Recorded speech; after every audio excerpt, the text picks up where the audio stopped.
Bom, pessoal, agora voltamos para falar da LOA, né, do orçamento em si. O orçamento, como nós estudamos, ele é uma previsão de receitas, o governo tem a previsão de arrecadar determinados valores e a autorização para a realização de despesas e agora também a realização de despesas obrigatórias, né? Aquela parte do orçamento denominada orçamento impositivo, vinculativo, o governo está vinculado a realizar essas despesas. Nós estamos vivendo um momento totalmente atípico. Eu, pelo menos, nunca passei, graças a Deus, por um momento de pandemia em que fosse imposto um isolamento social, isolamento que eu defendo, que eu acho muito importante para a preservação de vidas. Eu acho que o importante nesse momento é que vidas sejam preservadas. Eu tenho certeza que nós sairemos desse momento de pandemia, assim espero, totalmente diferentes, valorizando pequenas coisas, valorizando o convívio com as pessoas, repensando a nossa posição nesse mundo, né, pessoal? Acho que a gente tem que aproveitar esse momento para também refletir sobre o que a gente anda fazendo com o nosso meio ambiente, até onde a ganância do ser humano está levando, quais são as consequências que tudo isso está gerando. Enfim, esse ano de 2020 com certeza é um ano de execução orçamentária atípico.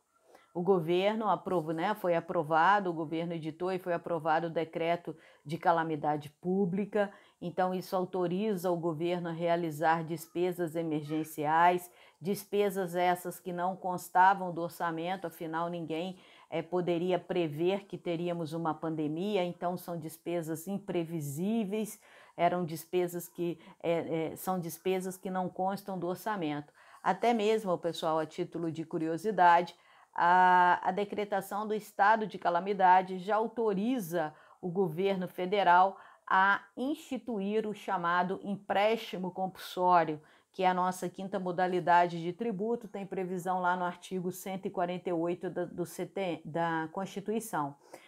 O estado de calamidade é uma das situações que autoriza a implantação pelo governo federal, por meio de lei complementar, do empréstimo compulsório, o que eu particularmente acredito que não vai acontecer, considerando toda a carência e todos os problemas e dificuldades econômicas que todos nós estamos tendo que superar nesse momento de pandemia. Todos estamos tendo perdas econômicas, né? Quer seja por redução salarial, quer seja por paralisação da justiça, enfim, por qualquer que seja, muitos brasileiros desempregados. Então, eu acredito que o governo federal não deve instituir um novo tributo sacrificando a população que já se encontra extremamente sacrificada por conta dos efeitos econômicos da pandemia.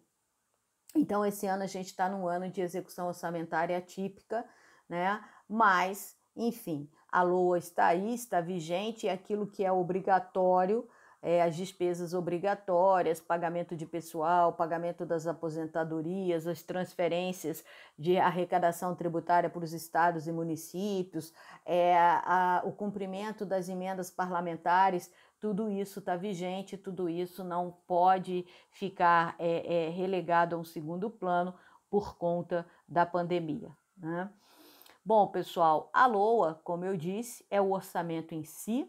Ela tem a vigência de um ano, ela começa em regra em 1º de janeiro e finda em 31 de dezembro. Ela vai conter a previsão de arrecadação e autorização para as despesas. Esse ano também a previsão de arrecadação deve despencar, considerando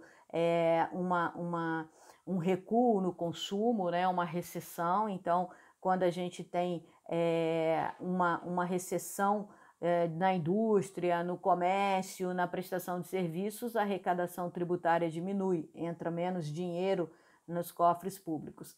E a LOA, portanto, ela também é uma lei de iniciativa do executivo, do chefe do executivo. Ela deve ser encaminhada ao Congresso Nacional até 31 de agosto de um ano. e devolvida até dia 22 de dezembro desse mesmo ano, para que ela possa ser sancionada pelo presidente da República e entrar em vigência a partir de 1º de janeiro, que é o primeiro dia do exercício fiscal, que coincide com o Ano Civil Brasileiro. A LOA, pessoal, ela deve, na sua elaboração, observar aqueles 11 princípios que nós estudamos em sala: o princípio do equilíbrio, o princípio da unidade, o princípio da universalidade, o princípio da especificidade, princípio da publicidade, princípio da clareza, princípio da padronização, dentre outros. Todos esses estão aí listados e explicados para vocês na apostila que foi enviada ainda quando nós estávamos na modalidade presencial. O mais importante dos princípios é o princípio do equilíbrio, que diz que a União deve buscar realizar um orçamento equilibrado. O que é equilíbrio? Você ter um equilíbrio de receitas e despesas. Você não ter as receitas aqui e as despesas lá em cima. Você gastar mais do que você arrecada não é uma boa prática de governança. Por quê? Porque isso gera dívida pública, o país fica endividado. Então, o ideal é que você adeque os gastos públicos para que eles fiquem juntos, né? Fiquem equilibrados com as receitas. Isso no Brasil não acontece há muitos anos, como nós falamos, as despesas sempre superam as receitas e aí a gente tem déficit público, tem aumento de dívida pública. Dentre outros princípios, né? Então o princípio do equilíbrio, ele é o que diz que devemos ter um empate, pelo menos um empate de 0 a 0, não gastar mais do que recebemos. O ideal é que haja um superávit, que você arrecade, que o governo arrecade mais do que gaste. É a situação ideal, é aquilo que todos buscam, mas é uma situação difícil, né? Só realmente os países de primeiro mundo, que têm uma economia muito mais desenvolvida, muito mais solidificada, onde a corrupção é bem menor do que aqui a corrupção imensa, endêmica que nós temos no Brasil. Tudo isso prejudica a concretude do princípio do equilíbrio, tá? É importante também falar do princípio da unidade, né? Nós temos uma só lei orçamentária e esse princípio da unidade, ele dialoga com o princípio da universalidade, que diz que todas as receitas e despesas devem estar contidas nessa única lei. O princípio da especificidade, que diz que a lei orçamentária não poderá tratar de assuntos estranhos, então eu não posso incluir ali uma matéria trabalhista, uma matéria penal. A lei orçamentária deve tratar tão somente de orçamento público, receitas e despesas. Nós sabemos que a LOA, ela apresenta ainda, deixa-me ver aqui o que é mais importante para nós relembrarmos aqui, assim, a LOA, pessoal, o orçamento público, ele é composto por 3 suborçamentos, que vocês se lembram: o orçamento fiscal, que é aquele que contém todas as despesas ordinárias, aquelas despesas cotidianas da administração pública direta e indireta.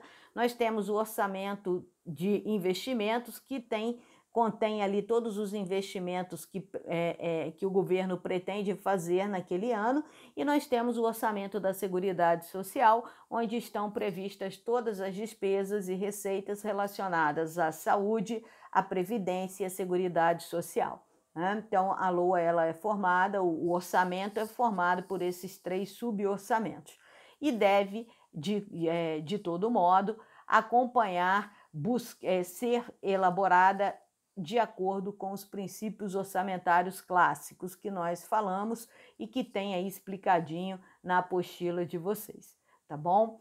Pessoal, sobre a LOA era isso.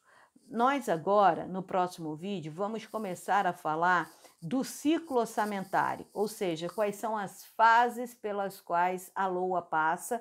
Vamos relembrar a fase da elaboração, porque nós já estudamos. Vamos falar da fase de votação, lembrar aquilo que nós já estudamos e falar das emendas parlamentares que podem ser apresentadas ao projeto de lei. Fica aí, me espera que eu já volto.